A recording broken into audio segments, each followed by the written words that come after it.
Hi there, Grant Blashki here from FamilyDoctor.expert, Bali Edition. So today I'm going to talk about tips for going to Bali. Bali is beautiful. The colours and the culture and the people are just wonderful here. I reckon they're the nicest people in the world. So lots of Australians love to come to Bali. A couple of little bits and pieces that you can do to make sure you don't get sick while you're here. As usual, speak to your regular doctor about your particular circumstances, but here's a few ideas. So make sure that your regular vaccines are up to date. So that's diphtheria, pertussis, tetanus, polio, and also your measles, mumps, rubella. They should all be up to date anyway. Some specific things that you might do before to go to Bali: vaccinations for hepatitis, Hep A and Hep B. Hep A is the one you get from food and water, Hep B is blood and bodily fluids. Make sure that you've had the typhoid vaccine, that's worth having as well. There's a couple of special situations and discussions to have with your doctor. Malaria. Generally in the main tourist areas you're not at high risk of malaria, but if you're going down to the islands or Lombok, you might consider taking a malaria preventive medication.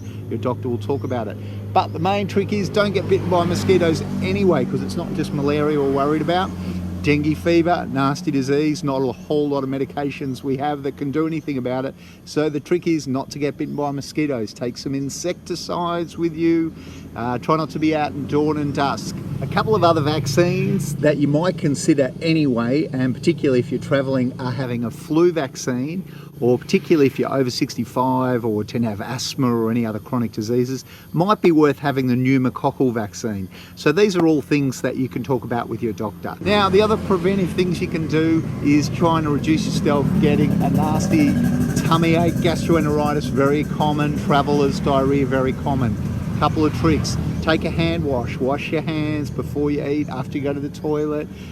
Don't eat from the street vendors, and remember with water, it's either got to be boiled or bottled. As far as fruit goes and things, you don't want fruit that's been washed in a local water, but if you can peel it, like bananas or oranges, that is fine. A couple of other special situations, particularly if you're coming here for a long time, you might be working or staying for more than a month or so, it'd be worth chatting with your doctor about Japanese encephalitis, particularly if you're going to be out in the rice paddy sort of areas or the remote and rural areas.